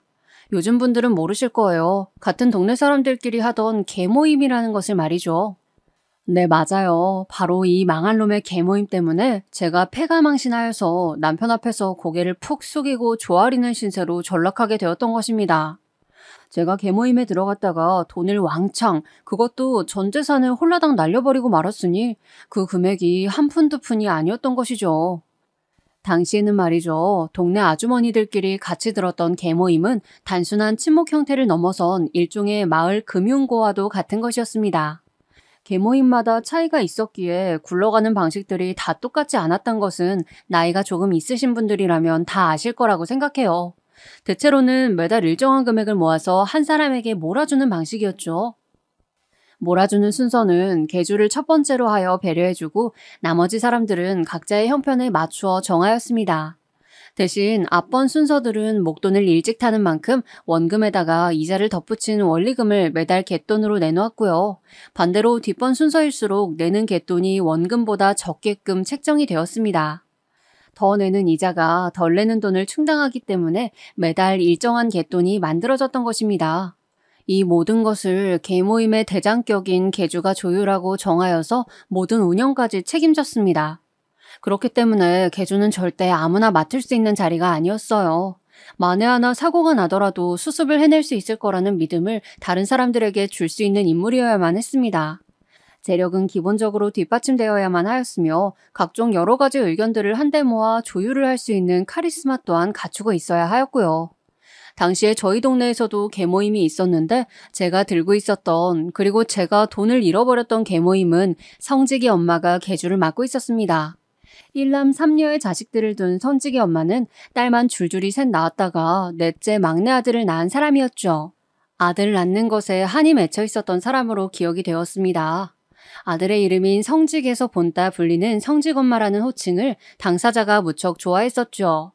제가 그 개를 들었던 사람이기 때문에 당연히 성직엄마와 친분이 있었으며 곧잘 재미있게 지냈던 사이였습니다. 저는 아들만 둘이었기에 딸만 계속 낳아 키우다가 막둥이로 드디어 아들을 얻은 성직엄마에게 이런저런 아들 육아법을 조언하고 또 전수해주는 역할을 맡고 있었어요. 그래서 저는요, 설마 하니 성직엄마 같은 사람이 갯돈을 홀라당 들고 튀어버리는 파렴치한일 거라고는 상상조차 못했었습니다. 그렇기에 그 어마어마한 돈을 쏟아부었었던 거예요. 한치의 의심도 없는 믿음이 있었기 때문입니다. 당시에 결실을 기다리면서 부었던 그리하여 제가 잃게 된 돈은 무려 7천만 원 가량이었습니다. 여기 계신 분들의 주 연령층을 제가 알진 못하겠으나 7천만 원은 지금으로 봐도 어마어마한 금액 아닌가요? 그 돈이 옛날로 따지면 그 가치가 얼마나 대단하였을지 짐작하실 수 있으리라고 믿어요. 무려 7천만 원이었습니다. 억울하기도 하지만 부끄럽고 창피해서 어디 가서 얘기를 쉬이 할 수도 없었습니다. 계모임 때문에 7천만 원을 날렸다니 이건 당한 사람도 바보 천치라고 불릴까봐 겁이 났었기 때문입니다. 아니야. 성직이 엄마가 그럴 리가 없어. 그 돈이 어떤 돈인데 우리 집의 모든 것임을 성직이 엄마가 뻔히 다 알고 있는데 알면서도 그럴 순 없으니까. 사람이면 감히 그래선 안 되니까 분명 오해가 있었을 거야. 무슨 피치 못할 사정이 있어서 잠시 사라진 것뿐이고 조금만 기다려보면 따로 연락이 오겠지. 아니면 본인이 모습을 금방 드러낼 수도 있고 그래 그럴 거니까 일단은 믿고 기다려보자. 성직이 엄마와 지내면서 쌓아왔던 우정 때문에 저는 두 눈이 진실로 가리워져 있었습니다. 갯돈을 모두 가지고 튀어버린 성직이 엄마 때문에 동네에서 곡소리가 끊이질 않았고 온 동네가 흉흉한 분위기를 풍겨댔음에도 저는 아닐 거야 설마 이게 진짜겠어? 라는 멍청이 같은 미련을 버리지 못했었네요. 인간 불신에 빠지고 싶은 것만은 피하고 싶었던 저의 마지막 발악이었나 봅니다. 어떻게 계모임에 그런 돈을 다 갖다가 부어버릴 수가 있어? 그게 말이나 되는 짓이야? 여보, 우리 앞으로 어떻게 살라고 그런 짓을 해버렸어? 왜 그렇게 무모했던 거야? 이 사람아, 왜 그렇게 위험한 짓을 해버렸냐고. 진상을 알게 된 남편은 가슴을 치며 답답함과 억울함을 호소하였습니다. 저는 그런 남편의 앞에서 남편을 만난 이후 처음으로 고개를 푹 숙인 채 잘못을 빌며 미안하다는 말만 반복하였습니다. 예전에는 그토록 성행하였던 동네 계모임이라는 것이 언제부턴가 싹 다 자취를 감춰버린 이유가 뭐였겠나요? 그것이 정말로 괜찮은 것이었다면 아직까지 많이 남아있었겠죠. 그러나 제가 피해를 입게 된 이후의 시점부터 신문에는 계모임의 계주가 야반도주를 하였다는 사건이 심심치 않게 실려댔습니다. 갯돈을 모조리 챙겨서 계주의 가족이 동네를 저버리고 몰래 떠나는 사건들이 그렇게나 많이 일어났던 것이죠. 돈 앞에서는 의리고 뭐고 없는 모양이었어요. 돈 계산 문제로 계모임 안에서도 사건 사고가 점차 많아졌고 그러다 보니까 종국에는 아예 사회 문제로 대두되었으며 없어져야 마땅할 쓸모없는 풍습이 바로 계모임이라는 인식이 자리 잡게 되었습니다. 바야흐로 계모임의 몰락이었죠. 차라리 제가 피해를 입기 전에 이런 사건 소식들을 접하였다면 제가 의심을 해보았을 것인데 그 외에 보이스피싱이라는 사기도 그렇잖아요.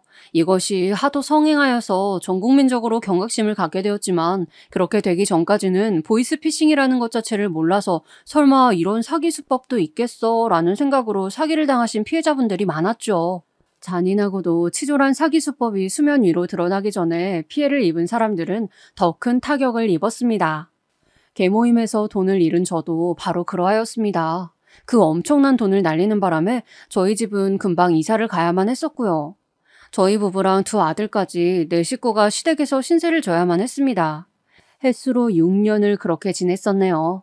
결혼해서 바로 살림 차린 후로 아이들 낳고 그렇게 살다가 상황 때문에 어쩔 수 없이 시부모님 댁에서 얹혀 살게 된다면 그 며느리의 심정이 어땠을지 여러분은 상상이 가시나요? 가시밭길도 그런 가시밭길이 없었고요. 시부모님 앞에서는 모든 것이 가시방석 위에 앉아있는 기분이었습니다.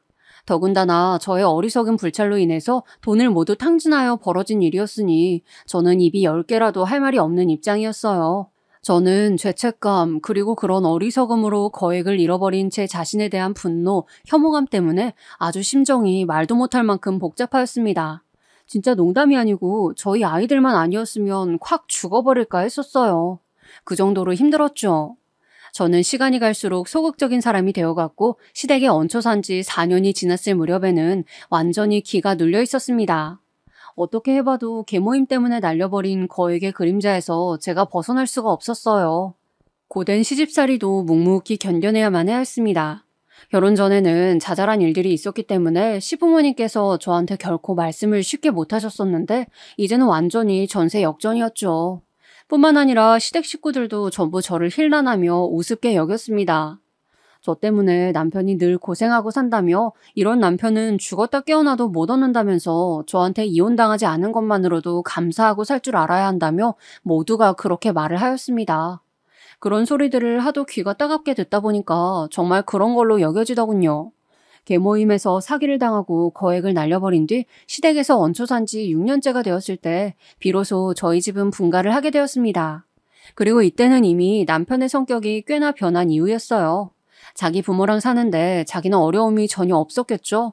더군다나 자기 부모 앞에서 조아리는 자기 아내를 보면서 자연스레 서열 정리를 한 것도 어찌 보면 당연하였습니다. 저는 어느새 남편한테는 찍소리 못하는 아내가 되어 있었어요. 제가 원래 그런 것과는 거리가 먼 사람이었기 때문에 분하였던 것입니다. 원래 소심하고 남편 앞에서 고분고분한 아내였다면 분할 일도 적었겠죠. 하지만 저는 원래 남편의 머리 꼭대기 위에 있으려던 아내였기 때문에 이런 전세역전의 상황은 정말이지 뼈가 아픈 패배였습니다. 그래도 모두가 나한테 이혼 안 당한 것만으로도 천우는 타고났다고 말을 하잖아. 그런 걸 보면 내가 행운아인가 보지. 앞으로도 얌전하게 살아야겠지. 갯돈으로 날려버린 그 돈만 생각하면 자다가도 눈이 번쩍 떠지고 저절로 이가 갈리고 눈에서는 피눈물이 흘러나올 지경이지만 그게 다 나의 어리석음으로 그렇게 되었다고 모두가 말을 하니까 도망간 개주를 욕하기보단 속아 넘어간 나의 안일함을 탓하니까 내가 마땅한 죄인처럼 굴어야겠지. 저는 상황에 순응하며 지냈습니다. 제가 계모임에서 잃어버린 그 거액의 일부는 친정의 돈이었기 때문에 저는 차마 친정 식구들한테도 아무런 투정을 부리지 못한 채 그렇게 살았습니다. 미칠 듯한 죄책감과 개주였던 성직의 엄마에 대한 분노, 배신감으로 저는 만성두통을 앓게 되었죠. 제가 적은 저의 사연이니까 지금 또 솔직하게 적어보자면 그나마 남편이 제가 진실로 좋아했던 사람이었고 사랑이라는 설렘 감정을 담았던 사람이었기에 망정이었습니다. 그렇지 않았다면 저는 모든 염치 불구하고서라도 이혼을 했을 거예요. 제가 첫눈에 반했던 남자였기 때문에 버티고 참고 인내하고 스스로를 탓하면서 참았던 것입니다.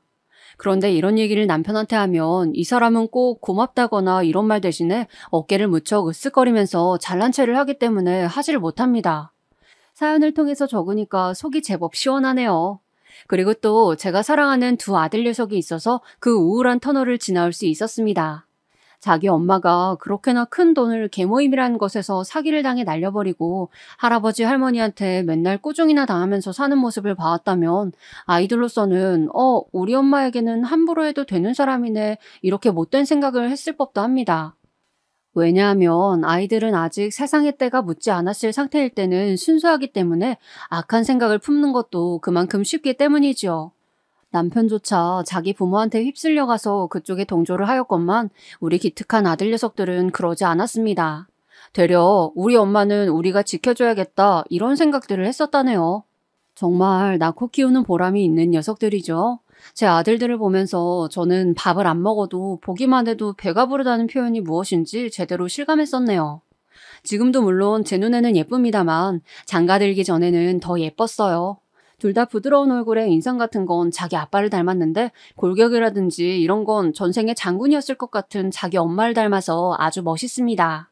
계모임 사건 이후로 저는 남편 앞에서는 물론이고 시댁 친정에서도 죄인이 되었기 때문에 가슴앓이를 아주 오래 하였지만 쑥쑥 커가면서 늘 자기 엄마한테 효도를 하고자 하는 아들들을 보면서 점차 마음의 회복을 이루어갔습니다.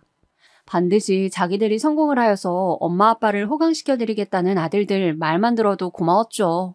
저희 큰아들은 명문대를 떡하니 졸업하여서 제 길을 살려주었습니다.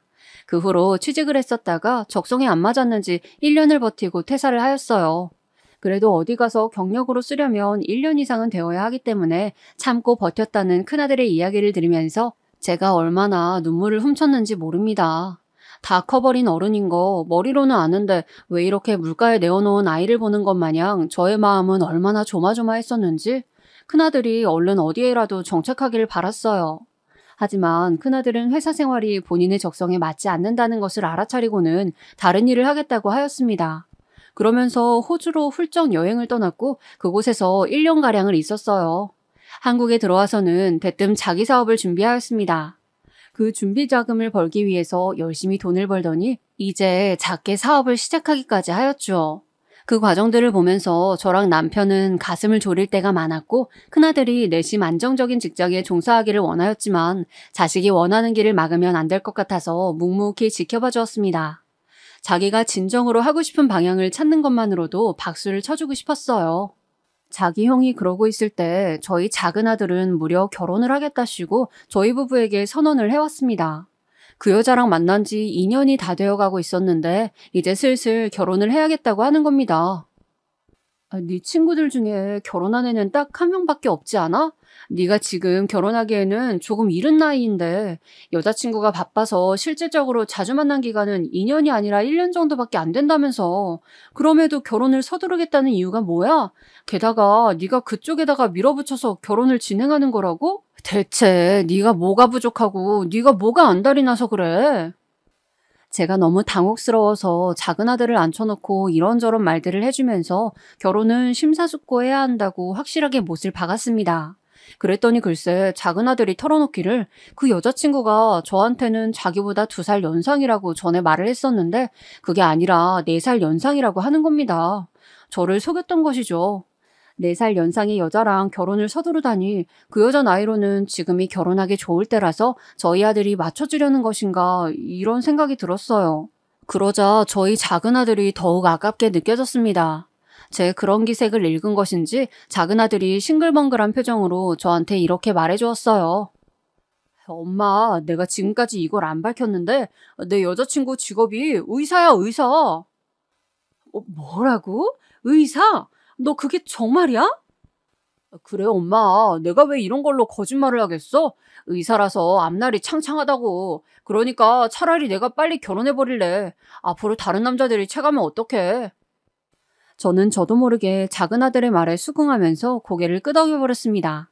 이가 빡빡 깔리는 계모인 사기 사건 이후로 저는 속물적인 사람이 되었던 것인지 한창 공부에 열중하고 있었던 아들들의 학창 시절에 저는 집안에 사자가 들어왔으면 좋겠다는 말을 종종 했었습니다. 너희들이 사자 직업 못 가질 것 같으면 여자를 그런 여자로 만날 수 있도록 잘난 남자가 되면 돼. 알았어? 엄마도 사자 며느리 좀 가져보자.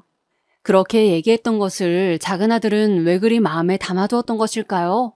솔직히 작은 아들이 저의 그 이야기를 마음 깊숙이 간직하고 있었을 줄은 상상도 못했었어요. 아무튼 결혼을 하고 싶다고 하길래 그 상대 아가씨의 얼굴이나 직접 보자고 그랬었습니다. 며칠 뒤에 작은 아들의 여자친구가 인사를 왔어요. 그 아가씨 첫인상은 그냥 전체적으로 수수한데 눈빛에 묘한 도끼가 보인다는 것 정도였습니다. 의사가 되려면 공부를 엄청 했었을 테니 눈빛이 흐리멍텅하면 그게 더 이상한 것이었겠죠.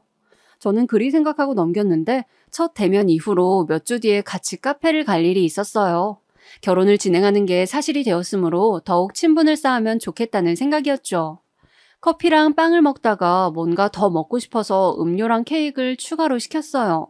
주문한 것이 나왔다고 벨이 울리길래 바깥 자리에 앉아 있었던 제가 냉큼 일어났죠. 그랬더니 그 아가씨가 금세 저를 따라왔습니다. 같이 음료랑 케이크를 받으러 가자면서 말이죠. 저는 그래서 속으로 도리를 안 해 이런 생각만 하고 있었어요. 그런데 다음 순간 저의 귀에 들려온 목소리. 저번에도 뵙고 느꼈지만 어머님께서 전적으로 아버님께 맞춰주시고 사시는 것 같아요. 뭐랄까 하나부터 열까지 다 수발을 들어주시는 느낌? 그렇게 느꼈어? 나는 그런 거 잘 모르고 안 따지고 살았는데 그렇게 보일 수도 있겠구나. 어머님, 의사 며느리 얻게 되셨으니까 앞으로는 제 수발도 들어주실 거죠? 옛날부터 의사 며느리 드리는 걸 엄청 원하셨다고 들었어요. 그러니까 저한테도 잘해주실 거라고 믿어요. 기대할게요. 사람 말이 아다르고 어다르다는데 왜 그런 줄을 그 순간에야 진정 깨달았습니다. 수발을 들라뇨. 말하는 뻔세 한번 싸가지가 없었어요. 그런데 저는 정말 나약한 사람이고 또 자식한테 눈이 먼 엄마였나 봅니다. 기분이 팍 상했음에도 불구하고 저 하나만 참으면 상황이 아무것도 아닌 채 넘어갈 수 있다는 사실에 그냥 참고 넘겼어요. 자리로 돌아가니까 웃으면서 반겨주는 작은 아들의 모습을 보자 더욱 그럴 수밖에 없었죠. 설마 제가 결혼하고 나서 나한테 기어오르는 며느리가 되진 않겠지? 의사라서 자기 일만으로도 충분히 바쁜 것 같던데 나한테 기어오를 시간이나 있겠어? 그래, 그럴 거야. 그러니까 지금 이건 순전히 나의 기우일 뿐이야. 상견례가 얼마 안 남았으니까 그때 집안 사람들이 어떤 인물인지 보고 나서 생각을 정리해도 늦지 않아. 저는 떨리는 마음으로 제 예비 며느리의 집안, 그러니까 제 예비 사돈댁을 볼 수 있는 상견례 날만을 기다렸습니다. 작은 아들은 저희 식구들에게 자기 연애 이야기를 거의 안 하면서 지냈기 때문에 결혼하고 싶다고 의사를 밝혀오기 전까지는 저는 작은 아들이 만나는 여자친구가 어떤 사람인지조차 몰랐어요. 사진만 언뜻 봐서 생김새를 알고 있는 게 다였죠. 그러니 그 집안 사람들에 대한 정보는 한 개도 가지고 있지 않았습니다. 아는 거라곤 딸을 의사로 키워냈다는 것 정도였을까요? 그리고 바야흐로 상견례 날이 되었고 저희 집에선 저랑 남편, 큰아들이랑 작은아들 이렇게 4식구가 참석하였으며 상대 집안에서는 예비 사돈부부와 예비 며느리 그리고 이미 결혼을 했다는 예비 며느리의 친언니가 참석을 하였습니다. 예비 며느리한테는 언니가 2, 남동생이 하나 있다고 하여서 총 4남매였지만 상견례이니만큼 머릿수를 맞추기 위해서 형제 중에서는 예비 며느리의 큰언니만 나왔더군요. 뭐 그런가 보다 하고서는 대략 인사를 사이좋게 나누면서 각자의 자리에 앉을 때였습니다. 좀 아까도 나를 빤히 쳐다보지 않았었나? 안싸돈 되실 분이 나를 왜 저렇게 쳐다본담? 어라? 그래놓고서는 시선이 딱 마주칠 것 같으니까 바로 고개를 돌려버리네. 이건 또 무슨 상황이야? 저는 예비 며느리의 모친인 저의 예비 안싸돈을 보면서 그런 느낌을 받았습니다. 이윽고 자리에 앉아서 그 예비 안싸돈의 고개 숙인 모습을 쳐다봤다가 바깥 사돈 쪽을 무심코 바라봤죠. 그리고 그 순간에 제가 엄청난 깨달음을 얻고서는 짧게 비명을 질렀습니다. 왜냐하면 예비 사돈 부부의 얼굴이 무척 낯이 익다는 것을 알아차렸기 때문이었어요. 20여 년의 세월이 흘렀음에도 말입니다. 결코 잊을 수 없는 얼굴들이었죠. 아니 세상에, 이게 무슨 일이야? 성직이 엄마? 성직이 엄마! 당신 맞지? 제가 순간적으로 이성을 잃고 소리를 지르자 아들들이 깜짝 놀라며 저한테 왜 그러시냐고 물었습니다. 예비 며느리도 놀라가지고 가슴에 손을 얹고서는 동그래진 눈으로 저를 바라보고 있었고요. 하지만 그 당사자들 예비 사돈부부 2명은 안색이 곧장 파리해졌습니다. 바로 그 다음 순간에 저는 고개를 슬쩍 들던 예비 안사돈, 아니 성직이 엄마와 눈이 마주쳤죠. 그러자 제 옆에서 남편이 놀란 신음을 토해냈습니다. 남편 또한 성직이 엄마를 알아본 것이었어요. 갑자기 왜 그러세요? 저희 엄마를 개인적으로 알고 계신가요? 그때 이미 시집을 갔다던 예비 며느리의 언니가 작은 목소리로 물었습니다. 단순히 제가 자기 모친을 아는 사람이라고만 생각을 했었나 보더라고요. 그래서 제가 피식 웃으면서 답을 해주었습니다. 당연히 알다마다요. 와, 이럴 수가 있나? 길을 쓰고 찾아보려고 할 땐 안 보이더니 이런 식으로 만나게 되네. 이래서 사람은 죄 짓고는 못 산다고는 하는 건가 봐. 안 그래요, 성직이 엄마? 이 사기꾼아! 내 돈! 우리 집의 전 재산이었던 피 같은 돈을 가지고 야반도주를 했던 이 망할 여자야. 너 오늘 잘 걸렸다. 제가 자리에서 벌떡 일어나자 성직이 엄마가 작게 비명을 지르면서 앉은 자리에서 뒷걸음질을 치려다가 의자에서 굴러 떨어졌습니다. 그 옆에서 예비 며느리, 아니 예비 며느리였던 아가씨가 어쩔 줄을 몰라 했고요. 성직이 엄마의 남편, 그 아저씨는 누나를 이리저리 흔들면서 입술까지 덜덜 떨었습니다. 그때 제 남편이 테이블을 빙 놀아서 걸어가더니 바로 그 아저씨의 멱살을 잡아 흔들었어요. 이제야 만나는구나, 이 사기꾼 집안아. 지금까지 발 뻗고 잠만 잘 잤겠지? 아닙니다. 저희도 너무 힘들었어요. 마음이 어려워서 죄책감 때문에 잘 못 살았습니다. 어디 뚫린 입이라고 변명을 짓거려대? 이 범죄자 주제에. 상황 파악이 된 저희 아들들은 바로 분노했습니다. 설마 하니 저희 식구를 그렇게나 힘들게 만들었던 계모임 사기 사건의 주범이 예비사돈 집안이었다니. 특히나 작은 아들이 충격을 크게 받았는지 자기의 예비 신부였던 아가씨에게 외쳤습니다. 집이 경제적으로 어렵지 않아서 의사 되기에 유리했다고? 나한테 분명히 그렇게 말했었지? 그 돈이 우리 집 등쳐먹어서 생긴 돈이었어? 너같이 구역질 나는 집안의 여자한테 빠져서 결혼까지 하려고 했다는 게 정말 수치스럽다. 네 집안 때문에 우리 집이 얼마나 힘들게 살았었는지 알아? 우리 엄마가 얼마나 고통스러운 나날을 버텨왔는지 알기나 하냐고. 작은 아들이 소리를 지르자 그 아가씨가 창백해진 얼굴로 아무 말도 못하였습니다. 자기가 어렸을 적에 온 가족이 야반도주를 했었다는 것을 본인도 확실히 기억하고 알고 있었을 테니까요. 그 야반도주의 계기가 계모임 사기였고 피해자가 저희 집이었다는 것은 몰랐던 모양이었습니다. 곧 눈물을 뚝뚝 흘리면서 그런 말들을 해댔는데 솔직히 전혀 와닿지가 않았습니다. 파혼은 당연하고 나는 피해받았던 값도 두둑하게 돌려받아야겠어. 내놔, 돈 내놓으라고. 제가 성직이 엄마의 멱살을 거칠게 흔들면서 말하자 그 집 큰딸이 경찰을 부르겠다고 하더라고요. 그래서 제가 그랬어요. 부를 거면 빨리 부르라고요. 경찰 불러서 왜 이런 일이 일어났는지 소상히 고하고 당신의 시댁에도 이 사실을 다 알리고 당신의 동생이 일하는 병원에도 이 소식을 널리 퍼뜨리자고 그랬습니다. 그랬더니 성직이네 아저씨가 무릎을 꿇었습니다. 곧 그 집 큰딸도 옆에서 무릎을 꿇고는 실언을 했다며 사과하더군요. 조금도 지체하기 싫었고 저는 당장 은행으로 가서 성직이 엄마 그리고 예비 며느리였던 그 아가씨의 계좌에서 돈을 넘겨받았습니다. 돈을 순순히 주겠다더니 사람 마음이 어쩜 그렇게 간사한지. 은행에 가자 말을 바꿔서 7천 정도가 아니라 5천 정도였다면서 우기더군요. 성직이 엄마, 나는 그 증거장부를 이날 이때껏 간직하고 있었어. 내가 그거 집에 가서 가져올까? 그럴 것 없이 그냥 딸내미가 다니는 병원에 가서 의사들한테 상황 설명하고 기금 받는 게 더 빠르겠다. 안 그래? 제가 나긋하게 말을 해주자 그제서야 돈을 탈탈 털어서 저에게 입금해 주었습니다. 총 받은 금액 7,200만 원, 그들 수중에 있었던 현금의 전부와 맞먹는 금액이었습니다. 솔직히 더 받고 싶었지만 그러지를 못했네요. 대신에 저는 그 아가씨가 다니는 병원에 소문을 흘려버렸습니다. 사기꾼 집안이라서 파혼당했다고 말입니다. 2달 후에 그 병원을 그만두었더군요. 소문을 안 내겠다는 약속을 지키지 않은 것은 저희 측의 잘못은 맞지만 애초에 신의를 저버리고 돈을 떼어먹는 엄청난 사기를 친 집구석에서 설마 저희가 그런 약속을 지킬 것이라고 염치 없이 기대한 것은 아니었겠죠. 작은 아들은 자기 지인들에게 전부 다 소문을 내서 성직이네 집안의 자랑이었던 의사 딸의 앞길을 그 후로도 제대로 막아버렸답니다.